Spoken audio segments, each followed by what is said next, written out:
जय गुरु। परम प्रेममय श्री श्री ठाकुर अनुकूल चंद्र जी का आलोचना प्रसंग का चतुर्थ भाग। कृति क्रमांक 32, 33, 34। श्री श्री ठाकुर इस बार बेंच पर अपने दोनों पांवों को पसारते हुए पूरब दिशा की ओर बैठे हैं। बेंच के दोनों बैंड पर बाएं हाथ को उत्तर की ओर प्रसारित किए हुए हैं। पश्चिम दिशा के बेड पर पीठ के सहारे ओठंगे हैं। अपूर्व मनोहर भंगिमा में बैठे हुए हैं। स्वयं आनंद में विभोर हैं। उनकी आंखों में दिव्य विभा है। चेहरे पर है विकसित शतदल की फूलदूती। देखते ही अंतर में सुख हिलोहल जगता है। ज्वाला यंत्रणा बहुत कुछ दूर होती है। दिल में मंद मंद शांति की हवा बहती है। भवानी दास साहब समाचार पत्र पढ़कर सुनाने आए हैं। कांग्रेस के अगस्त आंदोलन को केंद्र कर नाना जगहों में नाना तरह का हो हंगामा हुआ है। वह समाचार प्रकाशित हुआ है। श्री श्री ठाकुर ने समाचार सुनकर कहा, उच्छृंखल आचरण के जरिए कितना लाभ होगा मैं समझ नहीं पाता हूँ। यदि एक बार लोगों का अभ्यास खराब हो जाए तो बाद में उन्हें ठीक रास्ते पर लाना कठिन हो जाएगा। यदि केवल तोड़फोड़ ही सिखाए, गढ़ना नहीं सिखाए, तो घर और बाहर कुछ गढ़ने के सिवाय वे तोड़फोड़ ही करेंगे। टूटी फूटी चीजों को जोड़ नहीं सकेंगे। अंग्रेज देश को छोड़कर जा सकते हैं, किंतु ऐसा स्वभाव हमें नहीं छोड़ेगा। कालिदास सेन। किंतु लोगों में देशात्मा बोध को जागरण हुआ है। उसकी प्रशंसा तो करनी ही पड़ेगी। श्री श्री ठाकुर, वह तो बहुत बड़ी बात है। हम अपने परिवार के 5 लोगों के सुख दुख को अपनी तरह नहीं सोच पाते हैं, तो सारे देश के लोगों के विषय में अपनी तरह सोचना तो बहुत दूर की बात है। प्रफुल्ल, इस विषय में स्वामी जी की अति सुंदर बात भारतीय विवेकानंद पुस्तक में है। श्री श्री ठाकुर, क्या है बोलो ना। प्रफुल्ल, क्या पुस्तक ले आऊंगा। श्री श्री ठाकुर, वह तो अच्छी बात है। पुस्तक लाने के बाद श्री श्री ठाकुर ने कहा, पढ़ो। आमार समर नीति अध्याय से कुछ पंक्तियां पढ़ी गई जो निम्न प्रकार हैं। लोग स्वदेश हितैषिता की बात करते हैं। मैं भी स्वदेश हितैषिता में विश्वासी हूँ। स्वदेश हितैषिता के विषय में मेरा एक आदर्श है। महान कार्य करने में 3 बातें आवश्यक है। प्रथमत हृदयवता, आंतरिकता आवश्यक है। बुद्धि, विचार शक्ति हमें कहाँ तक सहायता कर सकती है। वे हमें केवल कुछ पग तक आगे बढ़ा सकती है, किंतु हृदय व्यवहार के जरिए ही महाशक्ति की प्रेरणा आती है। प्रेम असंभव को संभव करता है। दुनिया का सारा रहस्य ही प्रेमी की निकट उन्मुक्त है। हे भावी सुधारकगण, हे भावी स्वदेश हितैषी गण, तुम लोग हृदयवान बनो, प्रेमिक बनो। क्या तुम दिल में यह समझते हो कि कोटि कोटि देव और ऋषि के वंशधर गण पशुवत हो गए हैं? क्या तुमने अपने दिल में यह अनुभव किया है कि कोटि कोटि लोग अनाहार से मर रहे हैं एवं कोटि कोटि व्यक्ति शत शत शताब्दियों से अर्धवस्त्र में दिन काट रहे हैं? क्या तुमने यह दिल में समझा है, अज्ञान के काले बादल सारे भारत के गगन को घेरे हुए हैं? क्या तुम इन सारी बातों को सोचकर बेचैन हुए हो? क्या ऐसी चिंता में निद्रा ने तुम्हारा परित्याग किया है? क्या ऐसी चिंता तुम्हारे खून में मिलकर तुम्हारी धमनियों में प्रवाहित हो रही है? तुम्हारे हृदय के हर संपद के साथ ऐसी चिंता मिल गई है? क्या ऐसी चिंता ने तुम्हें पागल बना छोड़ दिया? देश की दुर्दशा की चिंता क्या तुम लोगों के लिए एकमात्र ध्यान का विषय हो गया है? क्या इस चिंता में विभोर होकर तुम लोग अपना नाम, यश, स्त्री, पुत्र, विषय, संपत्ति, यहाँ तक कि शरीर तक को भुला बैठे हो? क्या तुम्हारी ऐसी दशा है? यदि तुम्हारी ऐसी दशा हो तो समझ लो कि तुम लोग ने स्वदेश हितैषी बनने की प्रथम सीढ़ी पर केवल पदार्पण किया है। मान लिया है कि तुम लोग देश की दुर्दशा की बात दिल में महसूस करते हो, किंतु पूछता हूँ कि ऐसी दुर्दशा से उबरने के लिए तुमने कौन सा रास्ता निश्चित किया है? केवल व्यर्थ की बातें में शक्ति क्षय करने के बजाय क्या कोई सफलता प्राप्त करने का पथ ढूंढ निकाला है? लोगों को गाली गलौज दिए बगैर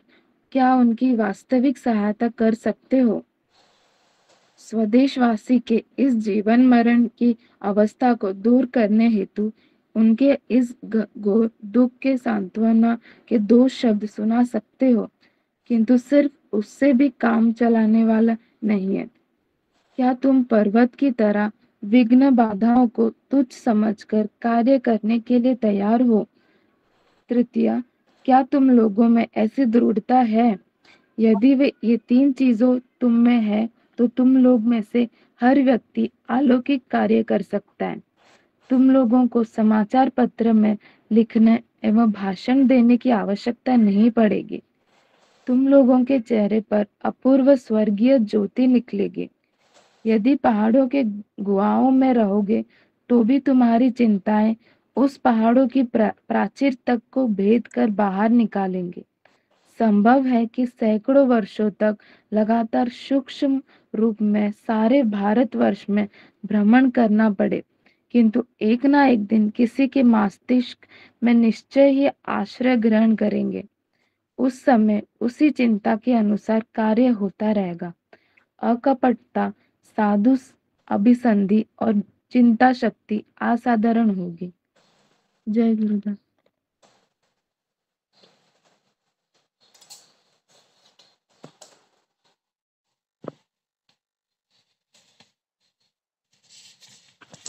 जय गुरु। बहुत सुंदर भाव श्रद्धांजलि आज विषय वस्तु पढ़िले। ये गोटे कंटिन्यूएशन सब्जेक्ट थिला आउ श्री ठाकुर से आज जो आलोचना प्रसंगर कथा जे उच्छृंखल आचरण के जरिए कितना लाभ में समझ नहीं पाता। तांकर से प्रत्येक जिनस भितर गोटे जिनस आम प्रायतः लक्ष्य करूँ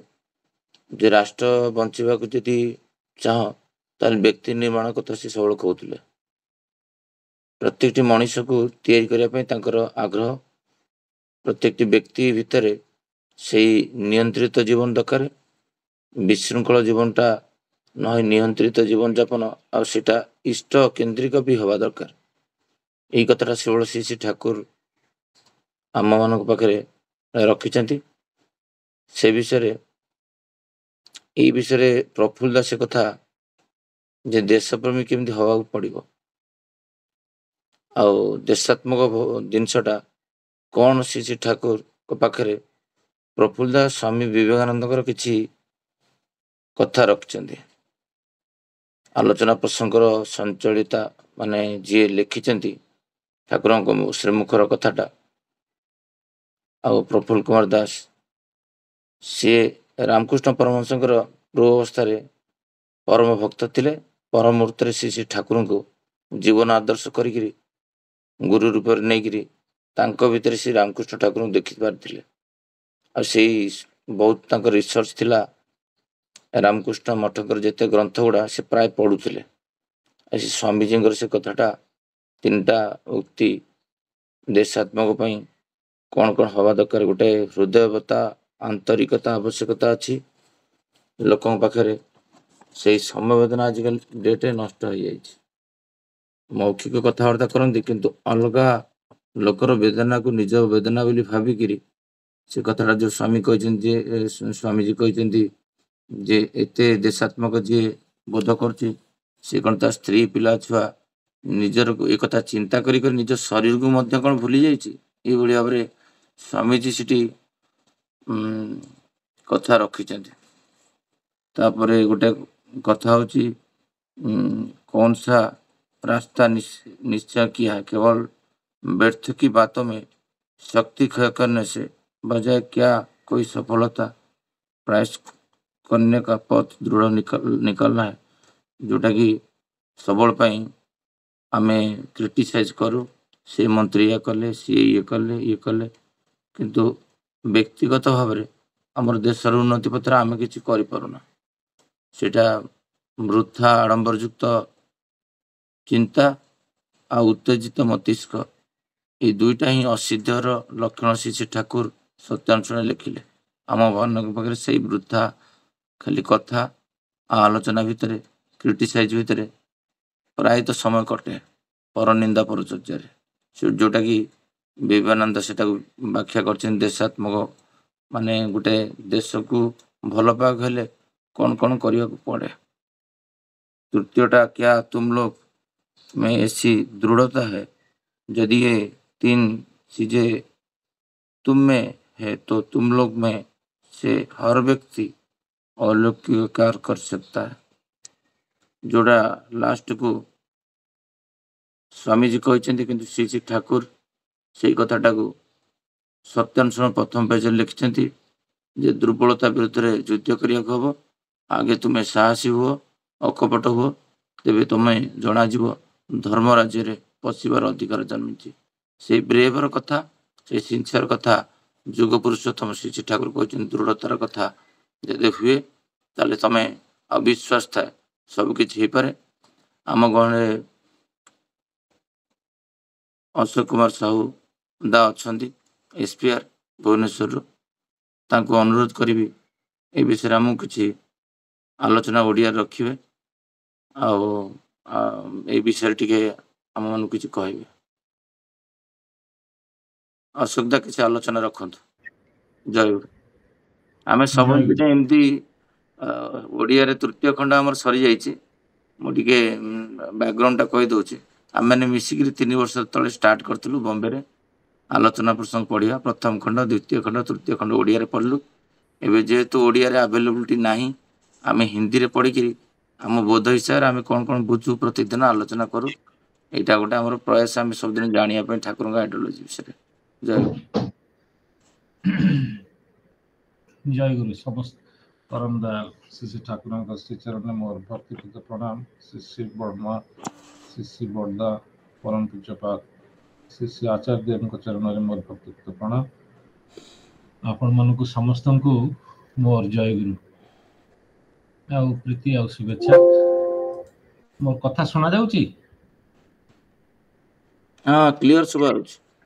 आज्ञा। तो बहुत दिन परे बॉम्बे रो गुरु भाई मान संगे विशेष तो कल्याण रो गुरु भाई मान संगे सत्संग रे जोग दबार ऑनलाइन सत्संग रे जोग दबार सौभाग्य मिलला। एटा खूब भलो प्रयास। श्री श्री ठाकुरंकर बहु कथा केवल कथोपकथन भितर नुहे बहु बाणी मध्य इंग्राजी रे बंगला रे छड़ा जहाँ आम अनुश्रुति ग्रंथ रे अच्छी दि मेसेज ये बहु जिनस ये आलोचना प्रसंग माध्यम रे ही प्रफुल्लदा को लिपिबद्ध करिसेंती। प्रकृत रे पढ़िले जानिबा तो बहुत बड़ हुए एवं ठाकुरंकर संस्पर्श टिके मिलला भली लागे। जेमती ठाकुर एभली भाव में ठाकुर कहते प्रफुल्ल गणेशर भली लेखे। आम सब जाडू जे जमती महाभारत वेदव्यास कहूथिले एवं महाप्रभु गणेश लेखुथिले सेमती ठाकुर कहते प्रकृत रे ये आलोचना प्रसंगे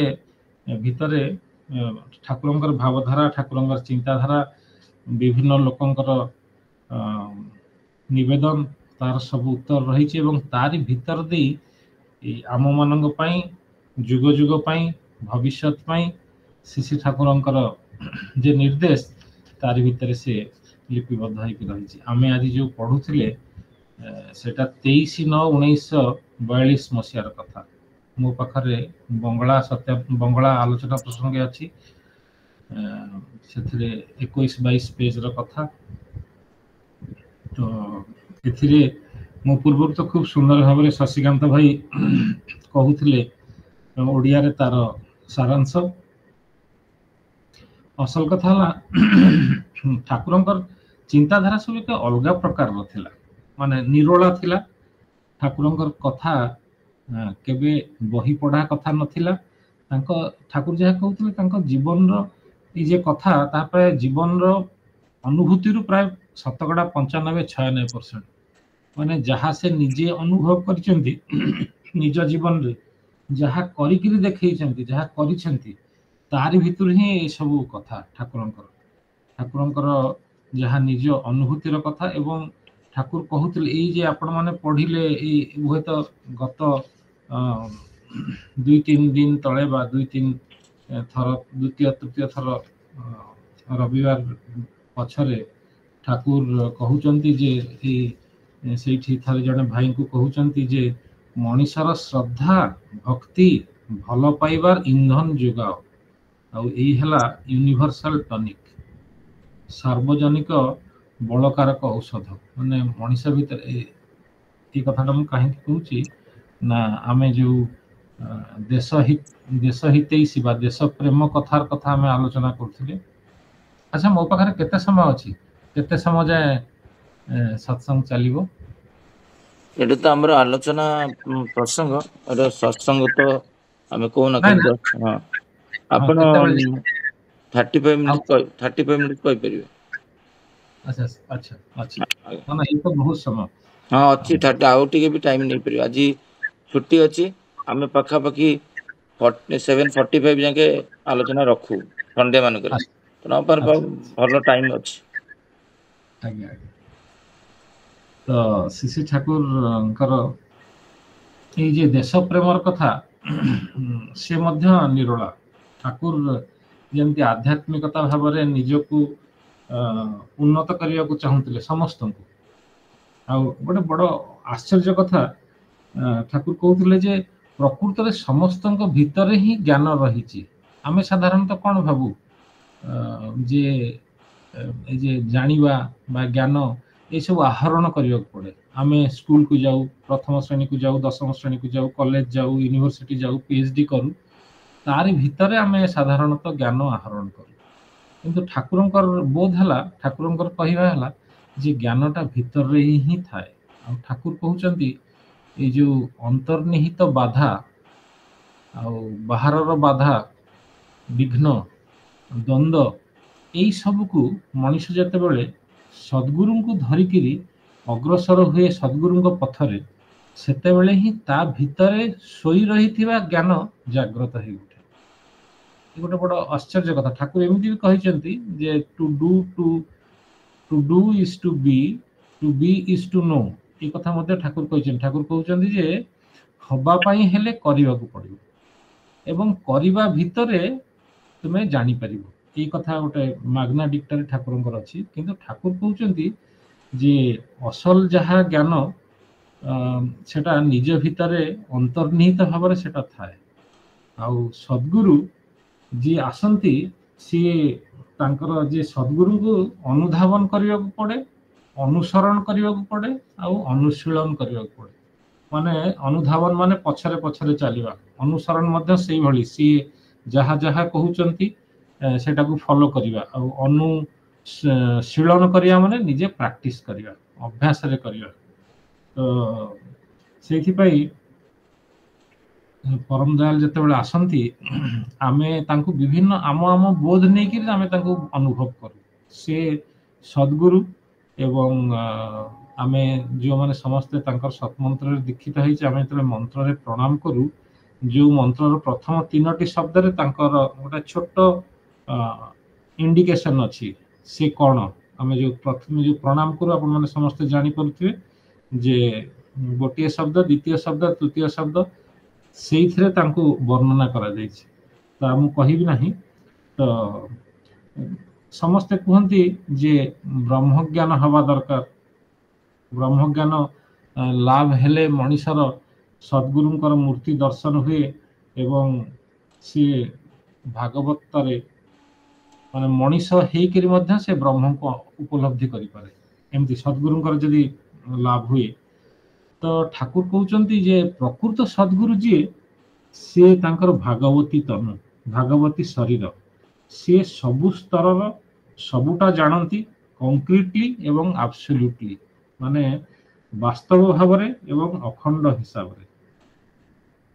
ଥରେ ତାଙ୍କୁ ଠାକୁରଙ୍କୁ ଜଣେ ପ୍ରଶ୍ନ କରୁଛନ୍ତି ଯେ ପ୍ରକାଶାନନ୍ଦ ସରସ୍ୱତୀ ଜଣେ ଶିଷ୍ୟ ଥିଲେ ଶ୍ରୀ ଚୈତନ୍ୟ ଦେବଙ୍କୁ ମଧ୍ୟରେ ଯାହା ଦେଖିଥିଲେ ଆପଣଙ୍କର ଅନୁଭୂତିରେ ମଧ୍ୟ ଆମେ ସେମିତି ପାଉ। ରକମଟା କଣ, ମାନେ ଏଇ ଯେ ସଦ୍ଗୁରୁ ଆସନ୍ତି, ଠାକୁର କହିଲେ ତାଙ୍କର ହଉଛି ଭାଗବତୀ ତନୁ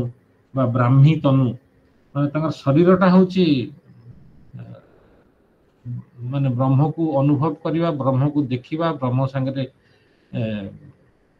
ଓତପ୍ରୋତ ଭାବରେ ଜଡ଼ିତ ହେବା। ଯେମିତି ସ୍ୱାମୀ ବିବେକାନନ୍ଦ ପଚାରିଥିଲେ ଆଉ ଶ୍ରୀରାମକୃଷ୍ଣ ଦେବ କହିଥିଲେ, ହଁ ମୁଁ ତତେ ଯେମିତି ଦେଖୁଛି, ତୋ ସାଙ୍ଗରେ ଯେମିତି କଥାବାର୍ତ୍ତା ହଉଛି, ସେମିତି ମା କାଳୀଙ୍କ ସାଙ୍ଗରେ ବା ଭଗବାନଙ୍କ ସାଙ୍ଗରେ ମୁଁ ସେମିତି କଥାବାର୍ତ୍ତା କରୁଛି। ତ ସେମିତି ଏଇ ଜଣେ ଜଣେ ଗୁରୁ ଭାଇ ଠାକୁରଙ୍କୁ ପ୍ରଶ୍ନ ପଚାରୁଛନ୍ତି ଯେ ଆପଣ ଯେ କହୁଛନ୍ତି ଅମୁକଙ୍କର ଚୈତନ୍ୟ ମହାପ୍ରଭୁଙ୍କର ଶିଷ୍ୟ, ଆଉ ସିଏ ଆପଣ ତାଙ୍କୁ ଦେଖିକିରି ଯେମିତି ଅନୁଭବ କରିଥିଲେ, ଆମେମାନେ ମଧ୍ୟ ଆପଣଙ୍କୁ ଦର୍ଶନ କରି ସେଇଭଳି ଅନୁଭବ କରୁ। ଆଉ କିନ୍ତୁ ଠାକୁର କହୁଛନ୍ତି ଏଇ ଯେ ଜିନିଷଟା, ଏଇଟାକୁ କଂକ୍ରିଟଲି, ମାନେ ଆମେ ବହୁ କଥା ବହୁ ଶାସ୍ତ୍ର, ଆମେ ତ ସେ ଭିତରକୁ ଯାଉନାହୁଁ, କିନ୍ତୁ ଯୋଉ ସବୁ ଆପଣ ମାନେ ଭାଗବତ ପଢିବେ, ଗୀତା ପଢିବେ, ବ୍ରହ୍ମସୂତ୍ର ପଢିବେ, ଏଥିରେ ବହୁତ ବଡ ବଡ ଗଭୀର ଗଭୀର କଥା ଲେଖା ହେଇଛି। ସେସବୁ ଭିତରକୁ ଆମର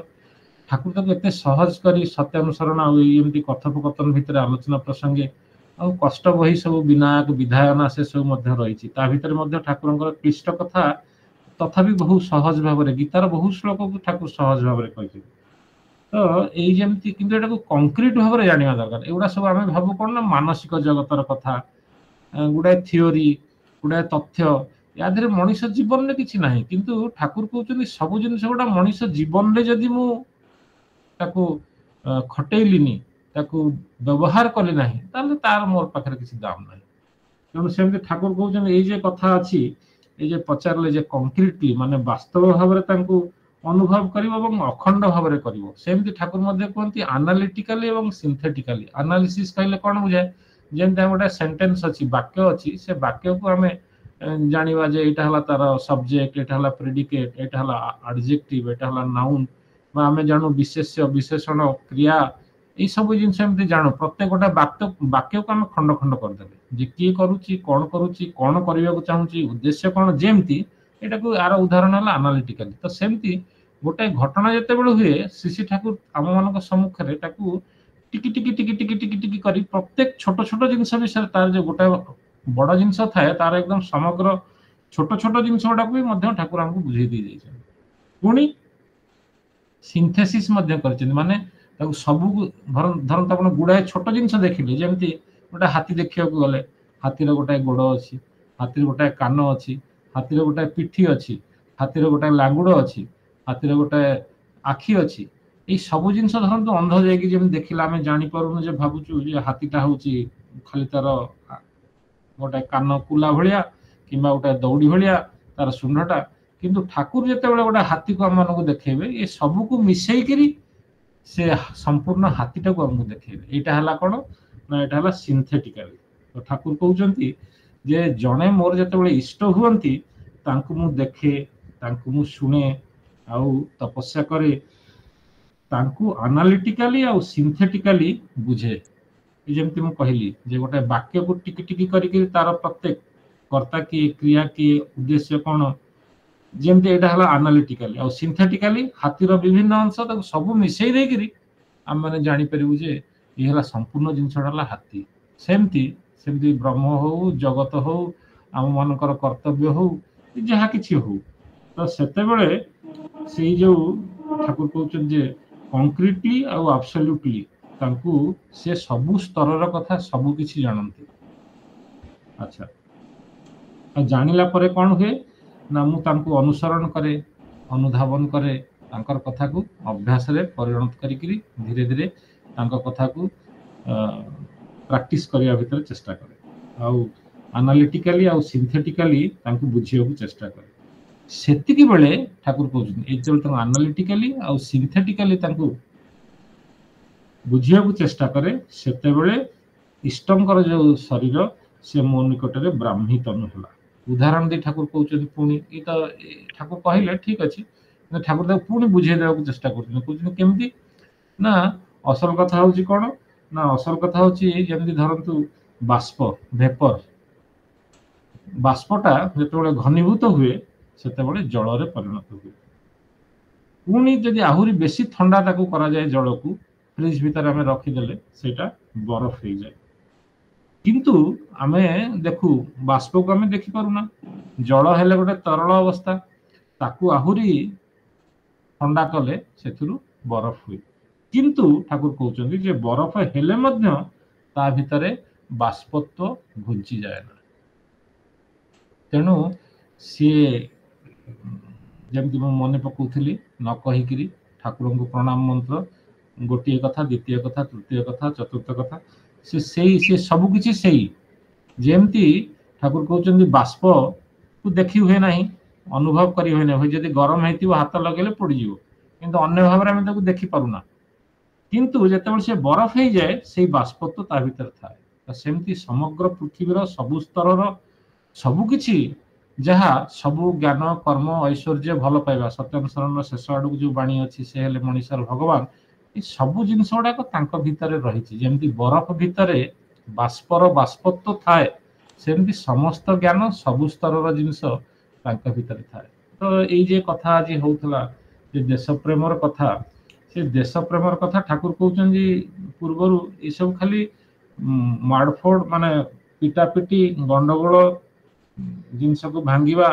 ଆଉ ହରତାଳ କରିବା, ୟା ଭିତରେ କଣ ଦେଶ ହିତୈଷିତା କଥା ଅଛି, ଦେଶ ପ୍ରେମ କଥା ଅଛି? ଠାକୁର କହୁଛନ୍ତି ଯେ ଅସଲ କଥା ହଉଛି କଣ ନା ନିଜକୁ ଗଢିବା, ଆଉ ବ୍ୟକ୍ତି ହଉଛି ତାର ମୂଳରେ, ଯାହା ଶଶିକାନ୍ତ ଭାଇ କହୁଥିଲେ ବ୍ୟକ୍ତି ହଉଛି ତାର ମୂଳରେ, ଆଉ ବ୍ୟକ୍ତିକୁ ଗଢିବା ପାଇଁ ଠାକୁରଙ୍କର ସବୁ କିଛି ପ୍ରୟାସ। ଆଉ ଯେମିତି ମୁଁ କହୁଥିଲି ଯେ ଶ୍ରଦ୍ଧା ଭଲ ପାଇବା, ଶ୍ରୀ ଶ୍ରୀ ବଡ଼ଦା କହୁଥିଲେ ଯେ ମଣିଷ ତୁମକୁ ଭଲ ପାଏ, ଶ୍ରଦ୍ଧା କରେ, ବିଶ୍ୱାସ କରେ, ତାହେଲେ ତୁମେ ଜାଣିବ ତୁମେ ଟିକେ ଟିକେ ସେଇ ପଥରେ ଆଗଉଛ, ଠାକୁରଙ୍କ ପଥରେ ଆଗଉଛ। ଠାକୁର କିନ୍ତୁ କହୁଥିଲେ ଏଇ ଯେ ଚରିତ୍ର ଭିତରେ ବହୁ କଥା ଆସିବ, ବ୍ୟବହାର, ଚରିତ୍ର, କଣ୍ଡକ୍ଟ, ବିହେଭିୟର, ତାର ଭିତରେ ଠାକୁର କହୁଥିଲେ ଯେ ଏଇ ସମଗ୍ର କଥା ଭିତରେ ତୁମେ କ୍ଷିପ୍ରତା ଆଉ ଦକ୍ଷତାକୁ ସାଧି ଆଣ। ନାରୀ ନୀତିରେ ଠାକୁର କହୁଛନ୍ତି, ଚଲାର ସାଥିରେ ମଧ୍ୟ କହୁଛନ୍ତି ଯେ ଯାହା ତୁମେ କର ତାକୁ ଦକ୍ଷ ଭାବରେ କର। ମୁଁ ଏଇ କଥା ଗୁଡା କଣ କହୁଛି ନା ଏଇ କଥାକୁ ଆମେ ଯେତେବେଳେ ସକାଳୁ ଯଜନ ଯଜନ ଇଷ୍ଟବୃତ୍ତି ସ୍ୱସ୍ତିନୀ ସଦାଚାର ଠାକୁରଙ୍କର ପଥ କରିକିରି ଆମେ ଯେତେବେଳେ ଦୁନିଆକୁ ବାହାରୁ, ଗୋଟେ ଛାତ୍ର ସ୍କୁଲକୁ ଯାଏ, ଜଣେ ଭାଇ ଦୋକାନ କରିବାକୁ ଯାଆନ୍ତି, ମୁଁ ଅଫିସକୁ ଯାଏ, କି ମାଟି ତାର ରୋଷେଇ କରିବାକୁ ଯାଏ, ଆମେ ଯୋଉ ସାଧାରଣ ଭାବରେ ନିଜ ଜୀବନରେ ପ୍ରତ୍ୟେକ ଦିନ ଯୋଉ ଯୋଉ ଘଟଣା ଘଟଉ, ଠାକୁର ଚାହାନ୍ତି ଯେ ତାକୁ କ୍ଷିପ୍ରତା ସହକାରେ ଏବଂ ଦକ୍ଷତା ସହକାରେ କରିବା ପାଇଁ। ଆଉ ଏଇଥିପାଇଁ କେମିତି କରିବାକୁ ହୁଏ ସେଇଟା ଯୋଗ ହିଁ ଶିଖେଇ ଦିଏ। ଯୋଗ ମାନେ କହିଲେ କଣ? ଯୋଗ ମାନେ ଗୋଟେ ଜିନିଷର ଯୁକ୍ତ କରିବା, ପ୍ଲସ୍ ମିଶାଣ ଆମେ ଯାହାକୁ କହୁ, ମିଶାଣ ଫେଡାଣ ଗୁଣନ ହରଣର ଯୋଉ ମିଶିବା ସଂଖ୍ୟାଟାକୁ ଯୋଗ ବୋଲି କୁହାଯାଏ। ଆଉ ଲୋକ କୁହନ୍ତି ଯେ ଜଣେ ସଦ୍ଗୁରୁଙ୍କ ସାଙ୍ଗରେ ଯୁକ୍ତ ହେଲେ ହିଁ କର୍ମର ଯୋଉ କୌଶଳ ସେଇଟା ମତେ ଜଣାପଡେ। ପତଞ୍ଜଳି ଯୋଗ ସୂତ୍ରରେ ଏ କଥା କହିଛନ୍ତି, ଯୋଗ କର୍ମସୁ କୌଶଳ, ମାନେ କାମ କରିବାର କେମିତି କୁଶଳତା, ସେଇଟା ଆମକୁ ଯେତେବେଳେ ଆମେ ପରମ ପିତାଙ୍କ ସାଙ୍ଗରେ ସଦ୍ଗୁରୁଙ୍କ ଠାରେ ଆମେ ଯୁକ୍ତ ହଉ ସେତେବେଳେ ଆମକୁ ସେଇଟା ମିଳେ। ଏଇଟା କେମିତି ମିଳେ ନା ଆମେ ଯେତେବେଳେ ଏଇ ଯଜନ କରୁ, ଯାଜନ କରୁ ଆଉ ଇଷ୍ଟଭୃତି କରୁ, ତାରି ଭିତର ଦେଇ ଆମକୁ ସେଇ ଶକ୍ତିଟା ମିଳେ। ଆମକୁ ଯୋଉ ଆମେ ଇଷ୍ଟ ସମ୍ପର୍କରେ ଚିନ୍ତା କରି ନାମ ଜପ କରୁ ବା ଧ୍ୟାନ କରୁ, ତାଙ୍କ ବିଷୟରେ ଯେ ମୁଁ ଇଷ୍ଟଙ୍କୁ ପ୍ରତିଷ୍ଠା କରିବା ପାଇଁ, ଇଷ୍ଟ ସ୍ୱାର୍ଥ ପ୍ରତିଷ୍ଠା କରିବା ପାଇଁ ମୁଁ କଣ କରିପାରେ, ମୁଁ ମୋର ତ ନିଜ ଜୀବନର କାମ ଏମିତି ଏମିତି ଭାବରେ କରେ, ଆଉ ତାଙ୍କୁ ପ୍ରତିଷ୍ଠା କରିବା ପାଇଁ କଣ କରେ। ଏଇ ଯେ ମୁଁ ଶକ୍ତି ଆହରଣ କରେ ଏବଂ ସବୁବେଳେ ମୁଁ ଦେଖେ ଯେ ଚେଷ୍ଟା କରେ, ଚିନ୍ତା କରେ, ପରୀକ୍ଷା ନିରୀକ୍ଷା କରେ ଯେ ଠାକୁର ମୋ ସାମ୍ନାରେ ଯେମିତି ଜଣେ ଦର୍ପଣ। ମୁଁ ସବୁଦିନ ସକାଳୁ ଉଠି ମୁଁ ମୁଣ୍ଡ କୁଣ୍ଡେଇକି ଦେଖେ ମୁଁ କେତେ ସୁନ୍ଦର ଦେଖାଯାଉଛି କି ଅସୁନ୍ଦର ଦେଖାଯାଉଛି, କି ମୋର ଆଖିରୁ ନେଞ୍ଜେରା ବାହାରୁଛି, କି ନାକରୁ ସିଙ୍ଗାଣି ବାହାରୁଛି, କି ମୁଁ ବହୁତ ସୁନ୍ଦର ଦେଖାଯାଉଛି। ଆଉ ସେଥିରେ ଦିଟା କଥା ହେଇପାରେ, ହୁଏତ ମୁଁ ଅସୁନ୍ଦର ହେଇଥାଇପାରେ କିମ୍ବା ଦର୍ପଣରେ मଳି भी पड़ जाई थाई पारे किंतु से दर्पण हेले आम पई ठाकुर एवं जेमति मु कथा आमे टिके आगुरु कथा होतले जे सद्गुरु होचंती ब्राह्मी तनु से सबु स्तर कथा सबु किछि भल भावरे जानती एवं कंक्रीटली एवं एब्सोल्युटली एनालिटिकली एवं सिंथेटिकली तेणु आम सामने जे दर्पण अच्छा जो आदर्श अच्छा जीवंत आदर्श लिविंग मास्टर श्री ठाकुर थिले अछंती एवं जीवंत भाव आम पाखे आचार्य देव अच्छा तो आम जिते अनुभव करूँ तांकर कथा मानू ताको निज जीवन में करूँ से यही सब कथा ही आम मान शक्ति जगाए मु जो काम को करिया पाई मनरे गोटे परिकल्पना करने हुए मुझे तो मोर निजर काम माँ जड़े भात रांधे डाली रांधे तरकारी रांधे तो भाई जड़े ऑफिस केते गुडा ऑफिस नोट तैयारी करिवो बा किछि हिसाब करिवो दुकान रे की बिक्री करिवो एई जे सब काम करिवा भितरे मनीषर क्लू मिल जाए कौन कह जीवो सूत्र मिल जाए जे एई कामटा को एई भली भाबरे कले मु आहुरी शीघ्र करि परिबी एवं दक्षतार सह करि परिबी एई भीतर देकिरी ठाकुर कहउचंती जे तुमे माने एमिति भी हेई पारे माने मानसिक भावरे तुमे माने एभली जानो जे जेमति माने करंतु गोटे पिला बाहर जाइकरी स्कूल आसीची आ माँ ताकू देखिकी ता चेहरा देखिकी बुझी नउची जे तार कौन दरकार आउ तार अलगा दिगटा कौन ना पिलाटा स्कूल को आसिला स्कूल रो आसिला एवं कहिला माँ मते बहुत भोक होउची मते खाइबा को दियो सेतेबेले माँ जानी पारला माने एटा गोटे आचरण हला पिलाटी गोटे आचरण कला जे सी मागिला माँ को खाइबा पाई एवं माँ सेइथिरु बुझी नेला जे पिलाटी को भोक होउची एटा हला गोटे प्रकार कथा माने आचरण देखिकी बुझीबा ठाकुर आउ गोटे कथा कहउचंती जे तुमे तार कथा न शुणी कथा से न कहू तार हाव भाव देखिकी मुहर भंगी शरीर अवस्था समग्र कथा देखिकी तुमे बुझी नब जे से लोकर कौन चाहूची कौन से जेमती आम श्री श्री बड़दा कहते ए लोकटार नाक देखिले आचार्य देव कहते ए लोकटार आखि देखिले मु जानी पारे से नाम ध्यान करे कि नहीं किंतु मु तो कहि परिबिनी नाम ध्यान करे कि नहीं तेणु मते कहबाक पड़े सबुदिन नाम ध्यान करने सेमती आम मैंने जमी मुझे कहली माँ मध्य सहज भाव में जानीपे पिला आसिले जे तार कौन दरकार किसी पिला न कहले मत तो सेमती ये सब कथा करें आम मैंने आम मान जीवन में क्षिप्रता और दक्षता माने कामटा को किभली आहरी भल भाव में करि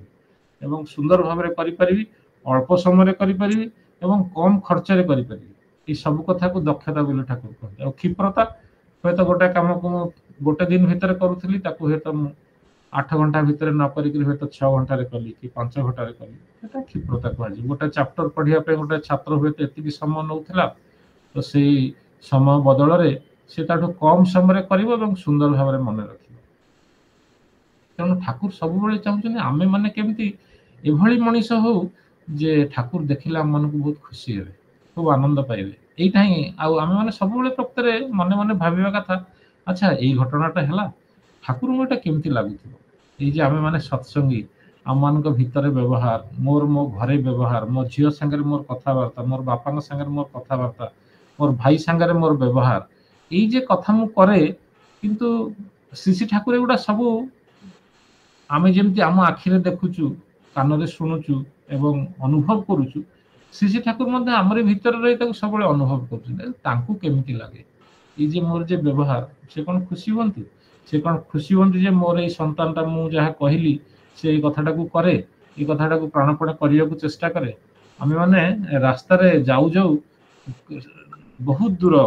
ठाकुर कहते जे चलवार रास्ता विवर्धन रास्ता ये बहुत लंबा रास्ता अरे ठाकुर बसमती आज पढ़ा जाऊला ठाकुर शीत दिने बेंच उपर बाबला गछ तले बसी खूब सकाळ समय खरा टिके पड़ी गोड़ दीटा ठाकुर खरारे दे बस सुंदरता गोटे आभा आसूची ये आलोचना प्रसंगर कथा गोटे भाई आसी गोटे तपोवन विद्यालय गोटे छात्र आसिकी खूब करुण स्वर में कांदुचे ठाकुर किंतु मजिकी अच्छा से जे गछ तले ठाकुर बेंच रे बसी सकाळ सकाळ बेल किसी धान बुणी दि जाइए किसी पारा आसिकी खुंटी खुंटिकी से धान गुड़ा खाऊ ठाकुर निर्निमेषन देखिकी खूब आनंदित होती से मजिकी से देखुं ଏଇ ଯେ ପିଲାଟି ଆସିକିରି କାନ୍ଦୁଛି ଠାକୁରଙ୍କର ପାଖରେ, ହଠାତ୍ ଠାକୁରଙ୍କର ସମ୍ବିତ ଫେରି ଆସିଛି ଏବଂ ଠାକୁର ଦେଖୁଛନ୍ତି ଯେ ପିଲାଟା କାନ୍ଦୁଛି, ତପୋବନର ଗୋଟେ ଛୋଟ ଛାତ୍ର, ସେ କାନ୍ଦୁଛି। ଆଶ୍ଚର୍ଯ୍ୟ ହଉଛନ୍ତି ଠାକୁର, କହିଲେ କଣ ରେ ମଣି, କଣ ରେ সোনা, କାହିଁକି କାନ୍ଦୁଛୁ ବାବା, ତୋର କାନ୍ଦିବାର କାରଣ କଣ, କଣ ହେଲା ତୋର ଅସୁବିଧା? ସେ ପିଲାଟି କହୁଛି, ଆଜ୍ଞା ମୁଁ ଛୁଟିରେ ସ୍କୁଲ ପରୀକ୍ଷା ଦବା ପରେ ମୋର ଘରକୁ ଯାଇଥିଲି, ଘରକୁ ଫେରି ଆସି ଶୁଣେ ଯେ ମୋର ଆଗ ଶ୍ରେଣୀକୁ ମୋର ପ୍ରମୋଶନ ହେଇନାହିଁ। ଏବେ ମତେ କଷ୍ଟ ଲାଗୁଛି ଯେ ମୁଁ କିଭଳି ବାବା ମା ମାନେ ସେ ପିଲା ତାର ବାପା ମାଙ୍କୁ କିଭଳି କଣ ଖବର ଦବ। ତ ସେଇ ନେଇକି ତାର କାନ୍ଦଣା। ତ ଠାକୁର କହୁଛନ୍ତି, ଦୂର ପାଗଲ, ପରୀକ୍ଷାରେ ଫେଲ ହେଇଛୁ ତ, ଏବେ ତୋର ଏତେ ପରିଶ୍ରମ କରି ପଢିବା ଦରକାର, ଅଣ୍ଟାରେ ଲୁଗା ବାନ୍ଧି ତୁ କୁଦି ପଡିବୁ ଏବଂ ତୋର ଏତେ ମନ ଆଉ ଆଗ୍ରହ ଆଉ ଶକ୍ତି ନେଇ ତୁ ପାଠ ପଢିବୁ ଯେ ତୁ ବହୁତ ଭଲ ନମ୍ବର ରଖିକି ଯେମିତି ପରୀକ୍ଷାରେ ପାସ୍ କରିବୁ। ଆଉ ଯେ ପାସ୍ କରିବା କଥା, ଏଇ ଜୀବନରେ ପାସ୍ କରିବାଟା ଖାଲି ପାଠ ପଢିବାରେ ପାସ୍ କରିବା ନୁହେଁ, ଜୀବନର ପ୍ରତ୍ୟେକ କ୍ଷେତ୍ରରେ ଯେମିତି ତୁ ପାସ୍ କରିବୁ। ତେଣୁ ଏଇଟା ତୋ ପାଇଁ ଶିକ୍ଷା ହଉ ଯେ, ପୁଣି ଠାକୁର କହୁଛନ୍ତି ଏଇ ଗୋଟେ ପିଲା ଆସିକି କାନ୍ଦୁଛି, କହୁଛି ମୁଁ ଫେଲ ହେଇଛି, ବାପା ମାଙ୍କୁ କଣ କହିବି। ଠାକୁର ତାକୁ କହୁଛନ୍ତି ତୁ ଏମିତି ମନ ଲଗେଇ ପଢିବୁ ଯେ ତୁ ତ ଭଲ ନମ୍ବରରେ ପାସ୍ କରିବୁ ହିଁ କରିବୁ, ଆଉ ଯଦି କେହି ପିଲା ଫେଲ ହେଇଥାଏ ତାକୁ ମଧ୍ୟ ସାହାଯ୍ୟ କରି ପଢେଇ ଦେବୁ। ତାମାନେ ଆମ ମାନଙ୍କର ପାରିବା ପ୍ରଣତା, ପାରଗତା ବା କାପାବିଲିଟି, ତାକୁ ବଢେଇବା ପାଇଁ ଠାକୁରଙ୍କର କେତେ ଆଗ୍ରହ, କେତେ ଇଚ୍ଛା। ଠାକୁର ସବୁବେଳେ କହୁଥିଲେ ଯେ କୌଣସି ଜିନିଷ କରିବାକୁ ହେଲେ ମାନେ ତାକୁ କୃତିତ୍ୱର ସହ ତାକୁ କରିବାକୁ ହିଁ ପଡିବ। ଏଇ ଯେ ଆଶା ଆଉ ଉଦ୍ଦୀପନା ଆଉ ଭରସା ଠାକୁର ତାଙ୍କୁ ଜୀବନରେ କିନ୍ତୁ କରିକିରି ହିଁ ଦେଖେଇছে। ଠାକୁର ସେ ଯେ ପିଲାଟିକୁ କହୁଛନ୍ତି ଯେ ତତେ ତ ଭଲ ଭାବରେ, ଏତେ ଭଲ ଭାବରେ ତୁ ପାଠ ପଢିବୁ ଯେ ଏକଦମ କୃତିତ୍ୱର ସହ ପାସ୍ କରିବୁ। ବହୁ ବହୁ କାହାଣୀ ରହିଛି ଏମିତି, ପିଲାମାନେ ଶୂନ ରଖିବା ଗଣିତରେ ଠାକୁର ତାଙ୍କୁ କେମିତି କରିଛନ୍ତି, ସେ ପୁଣି ଗଣିତର ଅଧ୍ୟାପକ ହେଇଛନ୍ତି ପର୍ଯ୍ୟାୟରେ। ତ ଠାକୁର ତାଙ୍କୁ କହୁଛନ୍ତି ଯେ ତୁ ଏଭଳି କରିବୁ ଯେ ଯେମିତି ତୁ ଏଇଟା କରିବୁ, କିନ୍ତୁ ଏଇ ଯେ ଖାଲି କଲେଜରେ ପାସ୍ କଲେ ସେଥିରେ କିଛି ଯାଏସ ନାହିଁ। ସବୁଠାରୁ ଇଣ୍ଟରେଷ୍ଟିଂ ହଉଛି ଯେ ତୁ ତୋର ଜୀବନରେ ଯେମିତି ତୁ ଫାଷ୍ଟ ହଉ, ଆଉ କୌଣସିଥିରେ ତୁ ଫେଲ ନ ହଉ। ଏଇଟା ଆଲୋଚନା ପ୍ରସଙ୍ଗର ତୃତୀୟ ଖଣ୍ଡରେ, ଆପଣ ମାନେ ଯଦି ପଢିଥିବେ ମନେ ଥିବ, ଏ ଆଲୋଚନା ପ୍ରସଙ୍ଗର ତୃତୀୟ ଖଣ୍ଡରେ ଗୋଟେ କଥା ଅଛି। ତେଣୁ ଠାକୁର କହୁଥିଲେ ଯେତେବେଳେ, ମୋର ଏ କଥାଟା ମୋର ମନକୁ ବହୁତ ଲାଗିଥିଲା। ତ ସେଇଥିପାଇଁ ଯୋଉ ଅସମ୍ଭବକୁ ସମ୍ଭବ କରିବା, ଠାକୁର କହୁଛନ୍ତି ତିନିଟା କଥା ସେଠି କହୁଥିଲେ। ହେଲେ ବାଧାକୁ ବାଧା ଦେବା, ନାକୁ ନାହିଁକୁ ହଁ କରେଇବା ଏବଂ ଅସମ୍ଭବକୁ ସମ୍ଭବ କରିବା। এইটা ଯେମିତି ମୋର ଗୋଟେ ନିଶା ବିଶେଷ, ମାନେ ଠାକୁରଙ୍କର ଏଇଟା ଗୋଟେ ଲୋକଙ୍କର ଯେମିତି ଗଞ୍ଜେଇ ନିଶା କରନ୍ତି, ମଦ ନିଶା କରନ୍ତି ବା ବିଭିନ୍ନ ପ୍ରକାର ନିଶା, ନିଶା ମାନେ ସିଏ ତୁମକୁ ବେକକୁ ଧରିକି ଟାଣି ନେବ ସେଆଡୁ। ଠାକୁର ଯେମିତି ପିଲାଦିନେ ରସଗୋଲା ଖାଇବାକୁ ଭଲ ପାଉଥିଲେ, ତ ସେମିତି ଠାକୁର କହୁଛନ୍ତି ଯେ ବାଧାକୁ ବାଧ୍ୟ କରିବା, ଆଉ ନାକୁ ହଁ କରେଇବା ଏବଂ ଅସମ୍ଭବକୁ ସମ୍ଭବ କରିବା, ଏଇ ତ ଆମ ମାନଙ୍କର ନିଶା। ଆପଣମାନେ ସମସ୍ତେ ଲକ୍ଷ୍ୟ କରିଥିବେ ଯେଉଁମାନେ ରାମାୟଣ ପଢନ୍ତି ବା କୃଷ୍ଣଚନ୍ଦ୍ରଙ୍କର ମହାଭାରତ ପଢନ୍ତି, ସବୁଠି ଦେଖିଥିବେ ତାଙ୍କ ସାଙ୍ଗରେ ଏମିତି ତଥାକଥିତ ବଡ ବଡ ପଣ୍ଡିତ, ବିଦ୍ୱାନ, ବଡ ଯୋଦ୍ଧା ତାଙ୍କ ସାଙ୍ଗରେ କେହି ନଥିଲେ। କିନ୍ତୁ ଯେମିତି ଶ୍ରୀରାମଚନ୍ଦ୍ରଙ୍କ ସାଙ୍ଗରେ ଏଇ ସାଧାରଣ ଭାବରେ ଯେ ମାଙ୍କଡ ଭାଲୁ ବୋଲି ଆମେ ସବୁ ଯାହାକୁ ଜାଣୁ, ମୁଁ ବହୁତ ସହଜ ସରଳ ଭାଷାରେ କହୁଛି, ଭାଷା କିଛି ଲଗଉ ନାହିଁ, ତ ସେଇମାନଙ୍କୁ ଧରିକି କିନ୍ତୁ ସେ ଲଙ୍କା ପର୍ଯ୍ୟନ୍ତ ପହଞ୍ଚିଗଲେ ଆଉ ଜୟ କଲେ। ସେମିତି ଶ୍ରୀକୃଷ୍ଣଚନ୍ଦ୍ର ତାଙ୍କ ପିଲା ଜୀବନରେ ତାଙ୍କ ସାଙ୍ଗରେ ଯୋଉମାନେ ସାଙ୍ଗ ଥିଲେ ସେମାନଙ୍କୁ ନେଇ ଚାଲନ୍ତି, କିନ୍ତୁ ତାଙ୍କ ଭିତରେ ଗୋଟାଏ ବଡ ଉପାଦାନ ଥିଲା ଯେ ତାଙ୍କୁ ସେମାନେ ମାନେ ଯେମିତି କିଶୋରୀ ମୋହନ, ଅନନ୍ତନାଥ, ସତୀଶ ଗୋସ୍ୱାମୀ, ଏଇ ଯୋଉ ପ୍ରଥମ ଜୀବନର ଯୋଉମାନେ ଠାକୁରଙ୍କର ପାର୍ଷଦ ଥିଲେ, ସେମାନେ ତାଙ୍କୁ ଅନ୍ଧ କଣ, ମାନେ ଠାକୁର ଯାହା କହୁଥିଲେ ସେ ସେଇଟାକୁ ହିଁ କହୁଥିଲେ, ମାନେ କୌଣସି ପ୍ରଶ୍ନ ନାହିଁ। ଆମେ ଯୋଉ ବାଣୀ କହୁ ଯେ ରହୁକୁ ପ୍ରଶ୍ନ ସରେ, ମାନେ ତାଙ୍କର ବ୍ରତ କରିବି ପାଳନ ରହୁ, ସେ ସବୁ ଯୋଉ କଥା ସେମାନେ ସବୁ ଜୀବନରେ କରିକି ଦେଖେଇଛନ୍ତି। ମାନେ ଯେମିତି ଆପଣ ଜାଣନ୍ତି, ଗୋଟେ ଠାକୁର ବସିଛନ୍ତି ଦୂରରେ, କିଛି ଦୂରରେ ଗୋଟେ ଗାଈ ମରିଯାଇଛି, 3-4 ଦିନ ହେଲା ତାର ଦୁର୍ଗନ୍ଧ ହଉଛି, ସଢି ଯାଇଛି, ତାର ଗୋଟେ ଆଉ ସବୁ କୁକୁର ବିଲୁଆ ଖାଇ ଯାଇଛନ୍ତି, କିନ୍ତୁ ଗୋଡର ଗୋଟେ ବଡ ଖଣ୍ଡ ପଡି ରହିଛି ତାର ଫଡିଆଟା, ଏବଂ बहुत भीषण गंध होची ठाकुर बसिया पर लागुची जे एई तो गोटाए कोन बहुत गंध होची पचारला पर जणा पड़िची गोरुटा मरि जाईची 2-3 दिन हला अन्य सब अंश खाई गलेनी ठाकुर अनंतनाथ को कहते ये अंतरे ये जा तो मुह लगे दांतरे कामुड़ी से जो गोरुर फड़ियाटा पड़ी ताकू नहीं पद्मारे पकईकि स्नान कर चली आस आम कथा कहला बेलू बोधे बांति पकेबा किंतु अनंतनाथ ठाकुर कथा शुणा निर्विघ्न माने कौन प्रश्न शून्य भाव कौन चिंता न करी गले सीधा मुह मान दीटा दांत भितर कामुड़े एवं नहींकि पद्मा कुआड़े जो अपरिष्कार जगार पकईले एवं जाकि गाधेक फेरी आसे ठाकुर जो प्रश्न कले अंता कौन है गंध है ना ना सेमती तो किसी गंध है आपन कहले मु गली कामुड़ी नहीं चलीगली माने कौन हुए कि जिते परम पिता असाध्य साधन करने को दियंती माने तथाकथित भाव असाध्य ताकू सी भी तुमको बुद्धि बल और क्षमता विचक्षणता सब दियंती तो से ठाकुर कहते जे निजर जो भूल गुड़िक ताकू करने कौन यही सब जिन करने कौन करा पड़े मोर जीवनटा ये कथा करने कौन दरकार ना निजर जो खराब जिनस गुड़ाक निजर जो दोष त्रुटि भूल भटका ताकू बाछिया को पड़ो एवं से गुड़ाक सुधारी ना पड़ो तापरे से अभिज्ञता देकरी निज निज जीवन रे जयी होगा पड़ो मोर जीवनटा तांको प्रतिष्ठा करी ये तो बहुत दूर कथा आम तो से रास्तार पथिक भी होना हुए पर्यटन किंतु यहीटा ही हूँ आम लक्ष्य तो ये जो बाधा को बाध्य करवा हाँ को नहीं करवा एवं असंभव को संभव करवा ये कथा नहीं ठाकुर कहते यहाँ मत निशा भली गोटे ग्रासी जाए आते बड़े कष्ट हम बोली से जो जानिबार शक्ति कष्ट पाई मोर ज्ञान न था आते मत गोटे निशा भली पाई बसे काम हासिल न करने पर्यंत मोर रिहाती न था आपण मैंने समस्ते देखिए पढ़ुवे ठाकुर थरे थरे कौन निर्दिष्ट काम हुए तो क्या पठेले जड़े भाई को कहले जे सी जीवे जाकि 30टा टंका आनिक भिक्षा करी हे तो आश्रम कथा 1948-49 मसीहार कथा कि पूर्वर कथा से टंकाटे बहुत मूल्यवान जिनस आश्रम लोक मैंने समस्ते पूर्व बंगलू आसता समस्ते प्राय उद्वास्तु माने शरणार्थी भली आसता खंडे खंडे लुगा बा अल्प किसी जिनस नहीं क्या पाखे किसी पैसा न था तो ठाकुर केतबेले भी निजपाई किसी मागु नथिले सबू क्या नहीं दवापाई ही ठाकुर भिक्षा चाहूले राजभिकारी से थिले तो धरे गोटे गुरु भाई को कहले सी उठी चलीगला आउ जन भाई कुंथ कुंथ हो जावाक इच्छा ही करना ठाकुर ताकू कहते जे तू कौन जयगुरु कही उठी जाना से उठीगला तापर ठाकुर कौन कर ठाकुर जानी सी माने यही रास्तार पथिक से है ना ये माने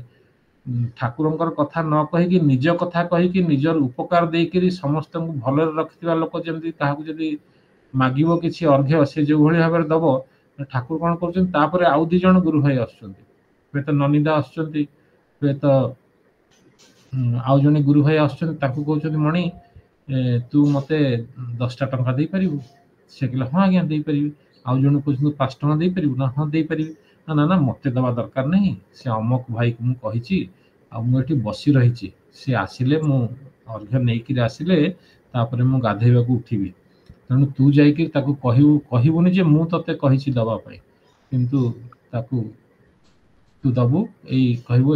आपण को मोर यही टंकाटा दवापाई इच्छा है आपण दियंतु तामाने जेमती द्रौपदी बहुत असुविधा अवस्था कुरुसभा तले तार देहरु वस्त्र कढ़ा जाउथला से चेष्टा करुला किंतु 2 हाथ टेकिकी जितेबाला पर्यंत श्री कृष्णचंद्र को न डाकिला से कृष्णचंद्र हाथ बंधा सेमती सी कौन बहुत कष्ट कम करने पठाती जमी आम डीपी कम करने बाहर बेले बेले भावुँ कुआड़े जीवु क्या पाखक जीवु केमती जीवु किए आमको कौन ग्रहण कर से सब कथा मन पकड़ा कथा जे मो पछरे परम दयाल आशीर्वाद अच्छे और मो पछरे आचार्य देव आशीर्वाद अच्छे तेणु मु निश्चय ही पारिबी आते रास्ता सब कुआड़े कौन खोली से आग्रह ही खोली ये कथा कहती ठाकुर इच्छा जे कौन काम को करी शेष करवा तो ठाकुर निजे स्वयं कहते अनेक दिन आगर कथा दिने थरे गरम सम दिहीपर बेले हठात ठाकुरंकर मुंडरे चिंता आसिला जे ई गरम भितरे जदि पद्मा नदी ठाकुरंकर पद्मा नदी रे एपटे हला पावना हिमायतपुर सेपटे हला कुष्टिया कुष्टिया जोठी अश्विनी विश्वास रहउतले रविंद्रनाथ ठाकुरंकर घर थिला सेटा सेपटर सहर एटा एपटरे पावना आ तो से कुष्टिया जीवाक हेले प्राय 7-8 माइल बाली टपिकरी जीवाक पड़िबो तो ठाकुर कहउछन ई गरम भितरे ए जे पद्मा नदीर बालीटा से तो निया भली फुटुथिबो ताकू मु पादरे चालिकरी कुष्टिया जीवी मने जेमती हला मनरे जेमती कथाटा आसिला तो संगे संगे मु बाहरी पड़ली से की प्रकार खरा भीषण खरा एवं बाली जेमती ज्वलंत कोयला भली अवस्था रे अछि आ टिके जीवा परे किछि बाट चली जीवा परे ठाकुरंकर मने गला मने हला छाड़ ए एते कष्ट करिकरी जो पाद देह समग्र जली गला भली लागुची आ भीतर जाइकरी किछि काम नै फेरी गले ही हुए परक्षण रे ठाकुरंकर पुणी मन हला एते शीघ्र मु मोर संकल्प च्युत हेबी ता मु कोनोसी मत हबाकू देबी नै मनरे जेते बेले संकल्प करिछि मते जीवाकू ही हबो सेते बेले सेही अवस्था रे 9 माइल पथ 9 माने गोटे माइल माने समथिंग लाइक 1.2 ना कोन किलोमीटर धरम तो 11-12 किलोमीटर हबो 11-12 किलोमीटर से खरा बेल रे ठाकुर एकला खरा भितरे रास्ता अतिक्रम करे किंतु तथापि से दबी गले नाही सेते बेले मनरे ए जे दृढ़ता रहिछि जे जेते प्रबल कष्ट हेले मध्ये म तंग अतिक्रम करी सेपट बुझबी आ तांकर निजर शरीरर अवस्था कोन होछि सेते पे होश नाही कुष्टिया रे जेते बेले पहुंचंदी सेते बेले ख्याल हला जे पादर अवस्था कोन सेही दिन चली गला माने पाद पूरा फाटिकिरी रक्ताक्त हेई पूरा घा भली अवस्था हो से दिनटा सेठी रही गला पुणी नेक्स्ट दिन पर दिन द्विप्रहर बेला रे ठाकुरंकर मन हला जे देखे पादर एई भली अवस्था नै माने भाबंतु 11-12 किलोमीटर बाट खरा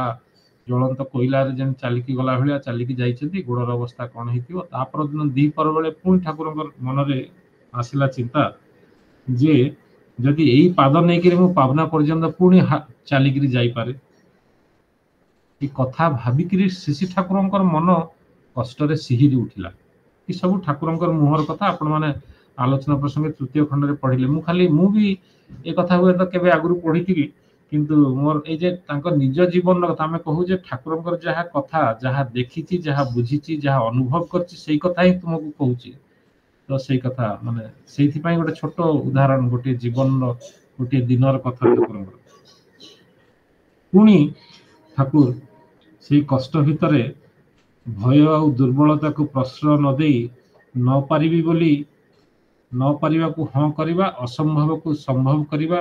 आ बाधा को बाध्य करिबा करिकरी पुणी ताको अतिक्रम करी भाबिकरी आसिकरी पुणी पावना रे पहुंचले तो ठाकुर ए कथा कहउचंती भाबी बसिबार कौन हम माने जदि मु चिंता करी मु कौन करी तम ठाकुर सब बेले कहउतले एक कोपरे करिवु निपात माने जे कौन से काम करिया पई ठाकुर सब बेले कहउतले जे नदी भितरे झांप न देहिकरी बा पोखरी भितरे नदी भितरे बा जे कौन से जलाशय भितरे झांप न देहिकरी केही कौन केबे पहरालिया माने भलो शांतरु हेची माने भलो पहराली हेची बा भलो स्विमर हेची तणु जेते शिक्षा बहुत बही मु पढ़ी स्विमिंग विषय रे ब्रेस्ट स्ट्रोक से बटरफ्लाई स्ट्रोक जेते प्रकार सब शिखिबी एमती गोड़ बाड़ा जाए एमती हाथ बाड़ा जाए तो जे पर्यंत पानी भितरे मु न पशिची एवं जल भितर निजको भासमान करिया भसेवा पई मु चेष्टा न करची हाथ गोड़ न बढाईची से पर्यंत मु पहराली हेबी केमती केमती माने जल ऊपर जे भासीबार जे कौशल सेटा मु जानिबी केमती तणु करने को ही पड़ो आई हूँ ठाकुर आम जे कथा कहू जे आम मैंने सब साधारण जीव पूरा तेल लुण झीर परीक्षार फीस बापांकर औषध माँ आंठू कष्ट ये सब नहीं थाऊ कि ता भितर भी आम जो ठाकुर जो महाअस्त्र धरे सतनाम और जजन जजन इष्टवृत्ति कर ता भर आमको अमाप शक्ति मिले से अमाप शक्ति मिलिया भीतर देखिए आम मैंने धीरे धीरे चाहूँ ये सद्गुरु को धरवार कारण ही है आमको प्रवृत्ति नाकरे दौड़ी धरी टाणी नहीं जाए मत बहुत समय यूट्यूब रे सिनेमा देखा इच्छा हुए राति 12टा 12:30 जाए धर मुझे देखिली तापर दिन सका उठी ठीक समय प्रार्थना करें इष्टवृत्ति गोटे छोट उदाहरण से बहुत समय मोर चली जाए व्हाट्सअप देखिक बहुत समय चली जाए फोन रे सांग मान सागे आड़ू साड़ू गप कर गोटे छोट या बहुत गभीर जिनस अच्छी बहुत खराब जिनस रही सब आम मान प्रत्येक लोक ये सब करे कि ठाकुर को धरिकी ये सब धीरे धीरे ये सब जिनस नियंत्रित हुए मुझे बुझीपे यहाँ मोपाई केते दूर आवश्यक मोपाई केटा अनावश्यक ठाकुर कले कौन कले ठाकुर खुशी हे आईपाई मोर बंचा से मोर सब किसी करवा तेणु से अमाप बल आसे ठाकुर बहुत समय कहती जे चिंतामणि बेश्या को देखा करने जो तार प्रेमिक सी एते भाव मजगुल थिला जे बढ़ंता नदी को सी अतिक्रम करीगला पहरा न जाड़ी गोटे शव को धरिकी पुणी पाचेरी को चढ़ी चिंतामणि को देखियो बोली गोटे बड़ साप थिला ताकू धरिकी से पाचेरी सेपट को डेई पड़ला तो से भली अमाप बल मिल जाए ये मनर शक्ति जमती साधारण भाव में देखू केते केते भल भल शिष्य मानकर कथा ये ठाकुर कहती आउ के कहबी हुए तो सुविधा है जे जड़े गुरु रखुले शिष्य महर्षि धौम्यंकर उपमन्यु बोली से गुरु रखा भीतर गुरु रखा कामटा दायित्वटा जहाँ गुरु देते एवं ता संगे जो कंडीशन देते तू यहाँ करूँ सेटा करूँ से निष्ठापर भाव में कले आनुगत्य सहकारे कले तार भीतर कृति बढ़ी उठला माने से गुरु जहाँ कही से पालन करने दरकार आम तो साधारण भाव आम के सहज भाव में ठाकुर कहले जे गुरुंकर आदेश पालन करने भली आ मंत्र कौन अच्छी तो समय हो जाइए मु कौन प्रिपेयर करनी कहू कहू कहली जदि भूल थाए तांकर कथा पहुँचेबारे किसी भूल त्रुटि थाए उदार हृदय क्षमा करेंगे आपणकर समस्त मंगल कामना करुच्ची वंदे गुरु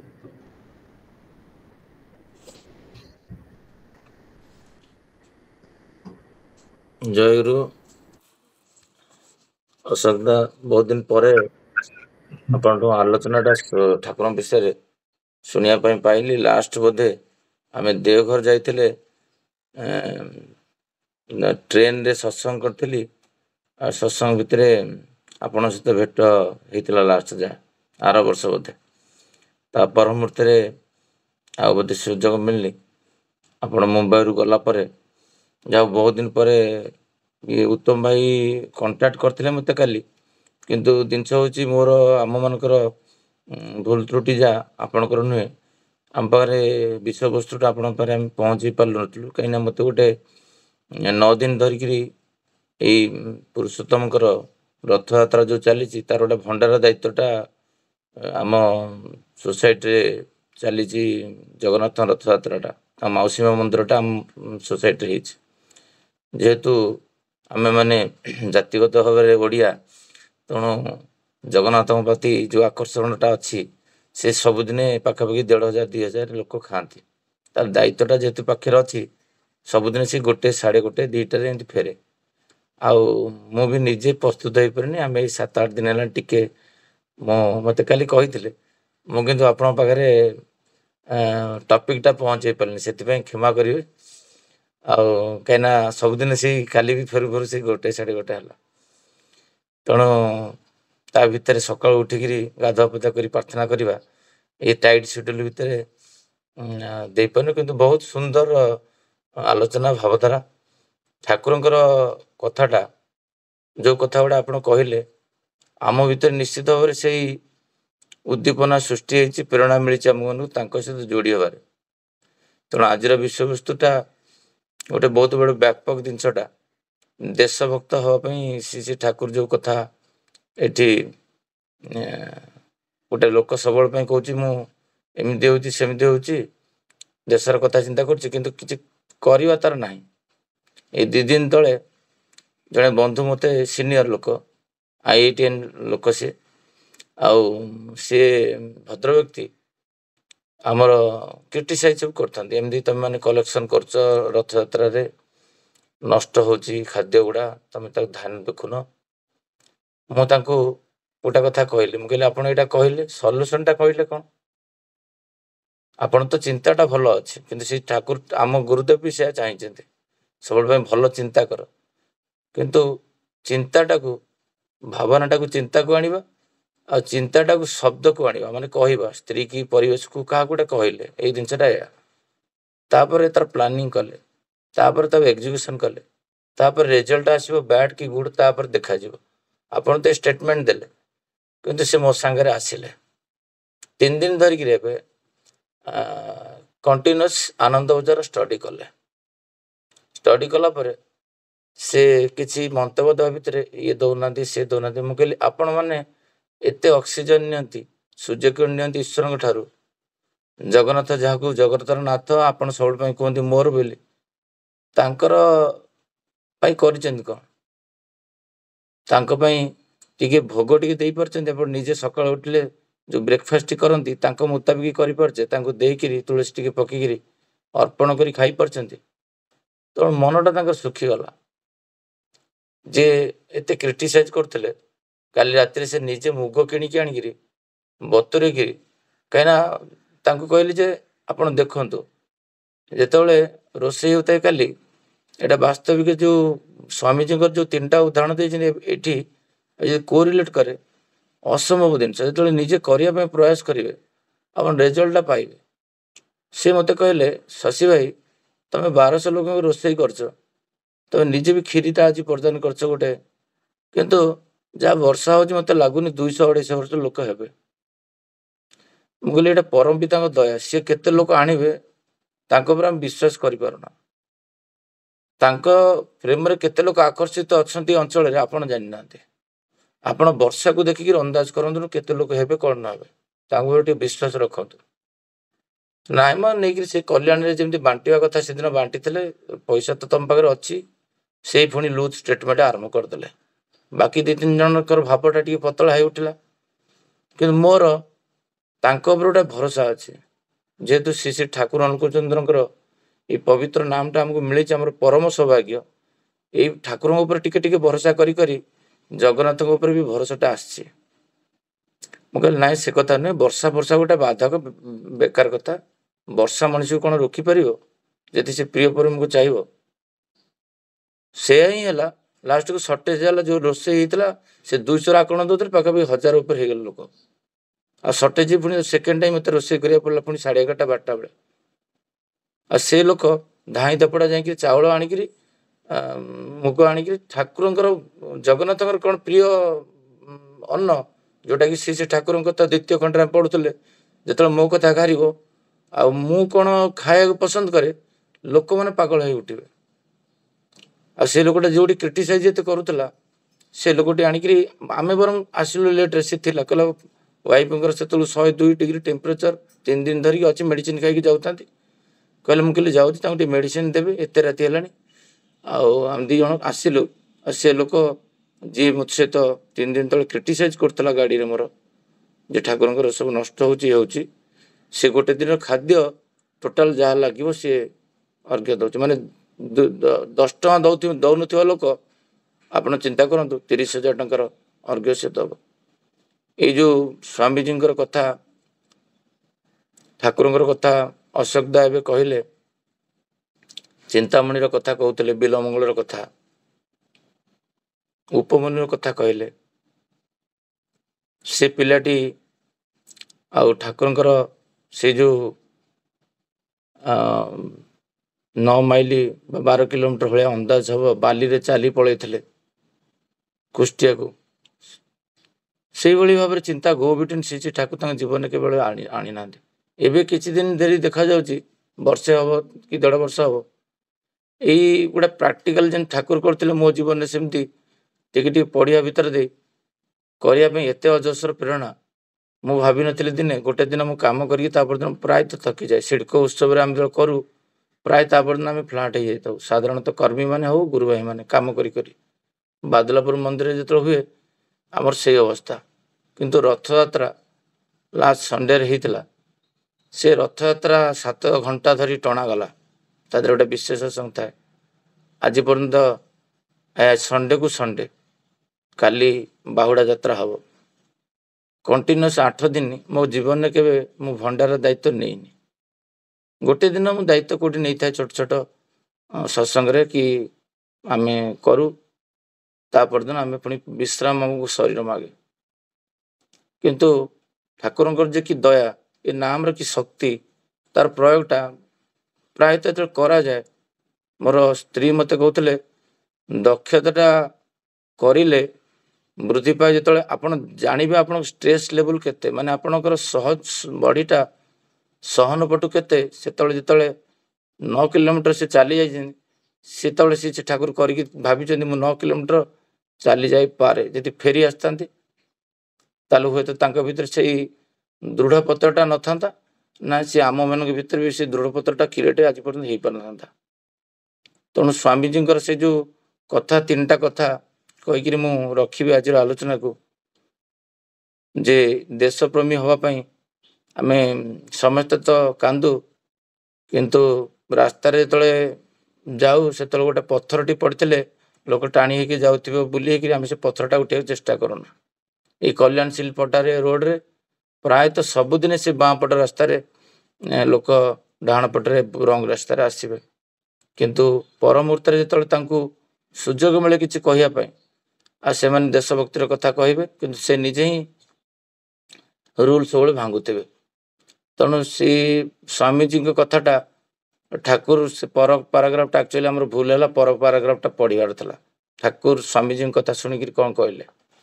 सेटा गोटे 4 धाड़ी किंतु सेटा कंटिन्यूएशन सब्जेक्ट भूल है ठाकुर कहते कथनी करनी चिंता का सामंजस्य जितना होता है उतना ही मनुष्य सच्चा और निर्भरशील होता है यही कथाटा कॉर्पोरेट ट्रेनिंग रे हमको लक्ष लक्ष टका खर्च करके सिखा जाउछ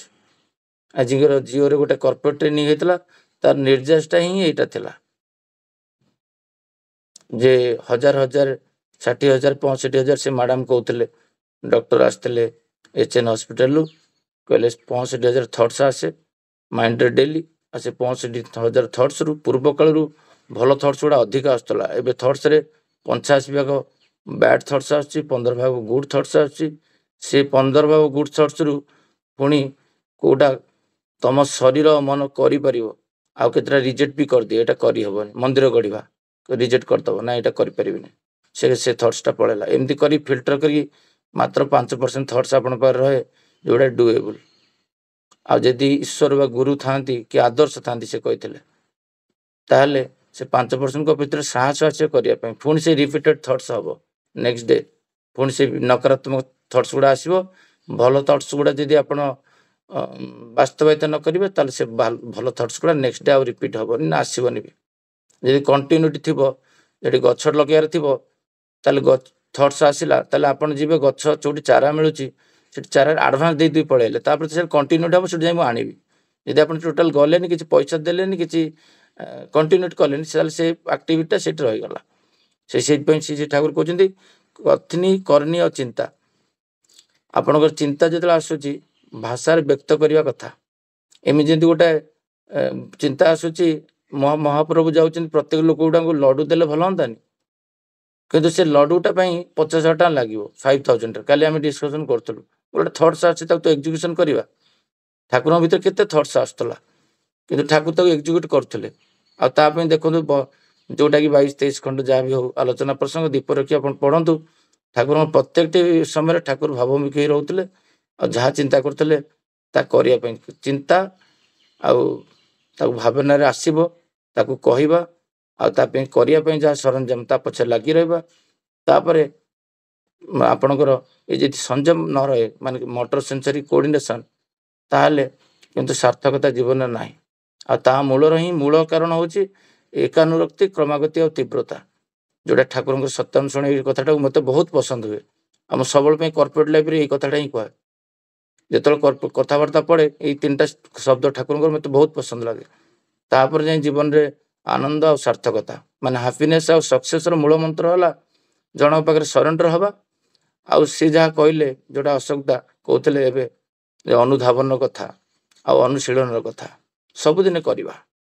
ये अनुशीलन अनुधावन जोटा कहले बहुत भल लगे अशोकदार कथा सबुदिन मु ଗାଧେଇକିରି ପ୍ରାର୍ଥନା करे। ଆଚାର୍ଯ୍ୟଙ୍କୁ ଦେଖିଲି 2000 ପାଖାପାଖି 22 କଥା ଜୁଲାଇ ମାସ। ସେଦିନଠୁ ଗୋଟେ ଦିନ ବନ୍ଦ ହେଇନି ଟ୍ରେନରେ। ସବୁବେଳେ ଏଇଟା କାହିଁ ବାରମ୍ବାର କହେ ନା ମୋ ଭିତରେ ଗୋଟେ ଦୃଢ଼ ପ୍ରତ୍ୟୟ ସୃଷ୍ଟି ହୁଏ, କାଲି ବନ୍ଦ କରିଦେବିନି ତ, ରାତି 3ଟାରେ ଶୋଇଲି ସକାଳୁ ବନ୍ଦ ହେଇଯିବନି ଗୋଟେ କଥା ତ। କିଛି ଦିନ କନଭିନ୍ସ ହେଲି କରିବି ବୋଲି, ତାପରେ କନଭିନ୍ସନଟା ସେତେବେଳେ ଆସିଲା ଯେତେବେଳେ 3 ବର୍ଷ କମ୍ପ୍ଲିଟ୍ ହେଲା, ନାଇଁ ନାଇଁ ଆଉ ବନ୍ଦ ହବନି। ଯୋଉଟା କୁଷ୍ଟିଆକୁ ସେଦିନ 9 କିଲୋମିଟର ଚାଲିକିରି ସେ ଠାକୁର ଦେଖେଇ ଦେଇଥିଲେ ମଣିଷ ସବୁ କିଛି କରିଦେଇପାରେ।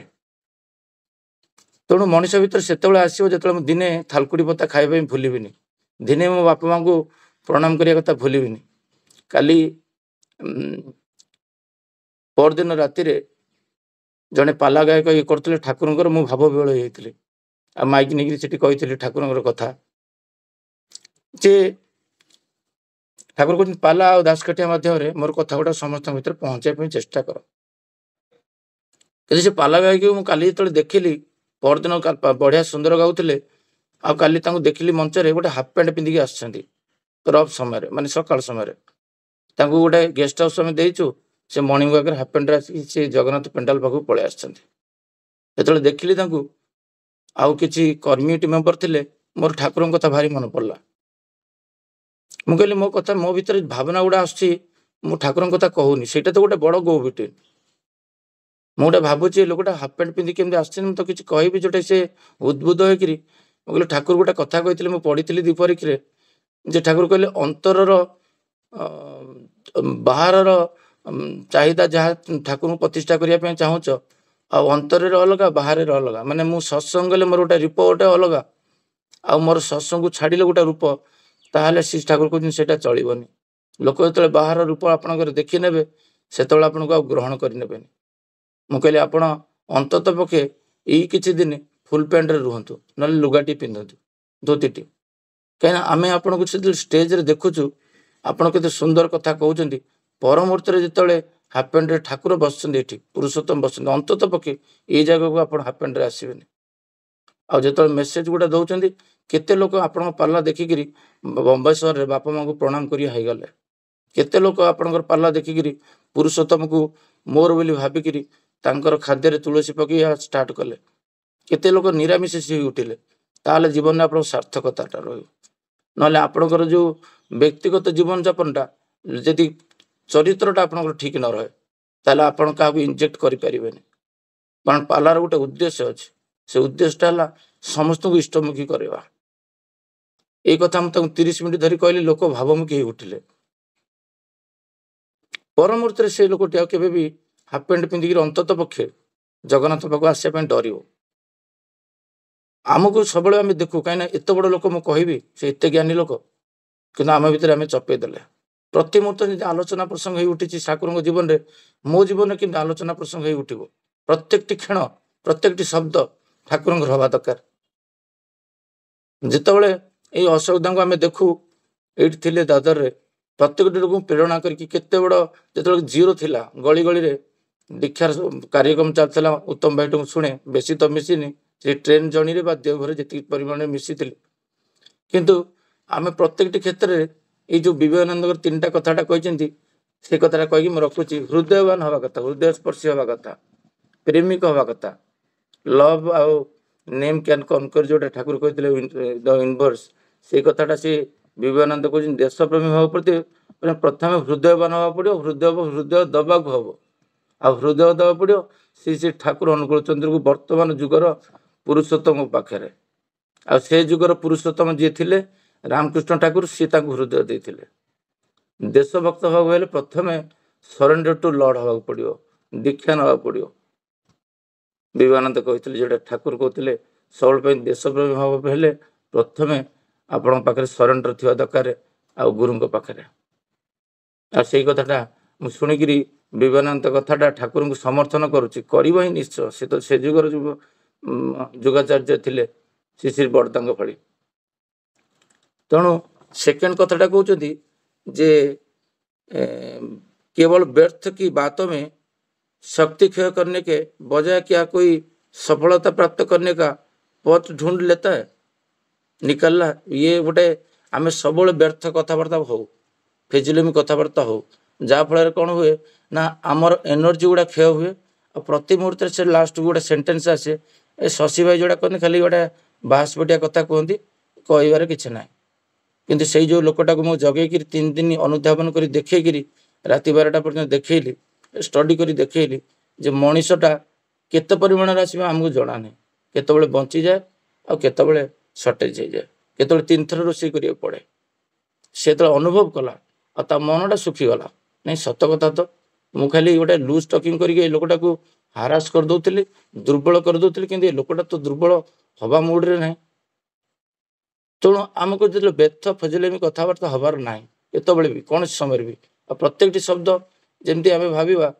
आमर प्रेरणादायी हवा दरकार गोटे लोक को निरुत्साह न कर दो गोटे लोक भितर सबल आम जो कथबार्ता लुज टकिंग करूँ आम देखी कथबार्ता करूँ मुझे पाला गाई कल कथा कहती मुझे आप प्रत्येक कथा भितर जन मनीष पाए ता भीतर काम भावनाटा नष्ट सृष्टि हुए आपड़ किछटा शब्द कहले मुझे भितर जाऊनी किंतु लोक भितर खराब भावना सृष्टि से बुझी से कथा को आपण एमती करेंगे काम क्रोध लोभ मोह आश्चर्य ये 6टा रूप भितर जमती से नियंत्रित हुए तार मदटा मोहटा जमती पुत्रर बाप प्रति सृष्टि हुए गोटे शिष्यर जमी गुरु प्रति सृष्टि हुए गोटे स्त्री गोटे स्वामी प्रति सृष्टि हुए ना कि आपण कथाटा उल्टा दिगरे जब थाए ताल उल्टा हो तेणु आम जो कथा गुड़ा आम कहूँ साधारणतः भाव में ऑफिस रे हो कि कार पुलिंग रे जो जाऊ से हो कि सोसाइटी रे हो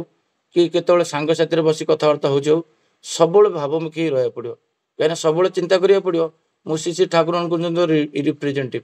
जमी आचार्यदेव होती श्री श्री ठाकुर वर्तमान जुगर आचार्यदेव समस्त को रिप्रेजेंट कर ठाकुर से भाव में मो एरिया मु ठाकुर को प्रेजेंट करी मोर कौन कथा अजथा कथा न हुए काली सेमती जुक्ति तर्क स्वामी स्त्री के भीतर चली था से बयस तारतम्य को लेकर आलोचना चलता है ये भाव में ठाकुर कथा 2-4टा कहला समस्त को बहुत भल लगे आइनस्टाइन पुओ कहीं आइनस्टाइन नुहे तेंदुलकर पुओ कहीं तेंदुलकर जुक्ति तर्क चलता है कहले ठाकुर कथाटा जो कहली से 2-3टा पुणी रेफरेन्स मागिले मनुष्य कथाटा कहली गीतार श्लोकटा गोटे कहला से कन्विन्स है जे गोटे ठाकुर लोक कौटी ना कौटी सबुटा प्रोब्लेम सल्वटा ता पाखे अच्छे तेणु सी सब खोज आपको तेणु आम कथाटा लुज टकिंग केतबले भी हवा दरकार नहीं गोटे लोक मुझे देखिली से किसी पाठशाठ पढ़नी ना ठाकुर दीक्षा नहीं कि प्रति कथार तार हाँ नो वार्डटा मुझे पाइली पाखापाखि 3 वर्ष है निराकार साहू ना जड़े ब्राह्मण आमर अच्छा कमिटी मेम्बर और हेड जड़े आमर जगन्नाथ मंदिर मुझे देखिली से लोकटा भितर एत भल पाइबाटा मानते करमती तो गुरु ना मुझे देखिली अशेष भाव से बापा को भल पाए एवं माछ कहते मुझे ठाकुर को नदेक खाऊच कष्ट लगुनि से पाखापाखि स्नान जातर आज पर्यटन खाई ना कहले मुझे धीरे धीरे खाइबी आप मत प्रभावित कल एमती प्रत्येक लोक भितर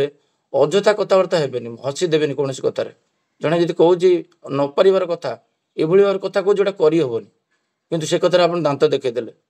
आसी भांगी पड़ा कलानी आप प्रेरणा देले ये वृथा आडंबरयुक्त चिंता आ उत्तेजित मस्तिष्क ठाकुर कहले केबे भी जीवन में सक्सेस आनी पारिबनी तेणु आम जीवन से भाव हूँ जोटा विवेकानंद कहते आम देशात्मक खाली कथबार्ता करूँ से राहुल गांधी यह कहले से नवीन पट्टनायक यह कले कि आम जीवन में आम कौन कर दिने कौन मुख्यमंत्री पोस्ट आम कैपेबल अच्छी आम घर को गोटे दिन चलैबार आम कैपेबल होनी दिने अधे आलू न आसिले आम स्त्री सहित झगड़ा हो से देश चलाउं विषय आम क्रिटिसाइज करूँ ये किसी दिन तले रामदेव विरुद्ध जड़े कहते मुझे सहित अध घंटा लड़ी जाइली मुझे आप पारंतु ठाकुर लोक सी ठाकुर कहले सी स्वस्थ निउल्डर जड़े ना सी पारन जड़े 30,000 कोटी साम्राज्य आप तैयारी जोग तैयारी तेणु तम विरुद्ध में आपड़ सत्संग हेले आम बेले बेले भूल त्रुटि करदे कहीं आ विरुद्ध कही ता विरुद्ध कही से लोक पाखे आमर ठाकुर प्रति से आकर्षित हो पारती कहीं आम पक्षर आदर्श को निंदा करती तार कारण हूँ आम निजे जोटा कि अश्रद्धा एवं कहते आम केते दूर ठाकुर प्रतिष्ठा कर तेणु थर्ड पॉइंट विवेकानंद कहते क्या तुम लोग ऐसे दृढ़ता है यदि 3 ये सब चिंता करने मैंने आपण पर दृढ़ता अच्छी जे देश कथा चिंता करी राति निद होनी जोटा ठाकुर को होता किसी दिन तले माने टेम्परेचर पड़ी से समय पाखापाखि 5 2 केतले 0 हो जाउची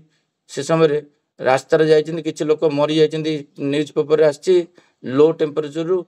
कमल भावरु रास्तार शोइथिबा लोक तांकर हृदय हृदय माने रोकी जाइछि हार्ट बीट चलीनी हो थंडारे अत्यधिक थंडारे मरि जाइछन्ति बहुत गुड़ा लोक पेपर आछि पेपर पढ़ा जाइछि ठाकुर पाखे ठाकुर कांदुचन्ति आउ राति रे सोई पारुनंती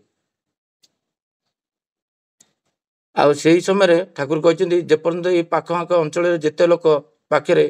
कमल ना से शोई पारना से पर्यटन मुझे शोपन जिदी धरी बस राति शोई ना एम कलेक्शन करघ्य कलेक्शन करके कमल बांटिक आसपर ठाकुर टे निश्वास मारी शोचते ये जो ठाकुर विवेकानंद कहते तुम देश चिंता कौन राति निद हजि जाइए केवे चिंता करछ तुम ये देश चिंता करू तुम स्त्री पिला कथा तुम निग्लेक्ट कर देछ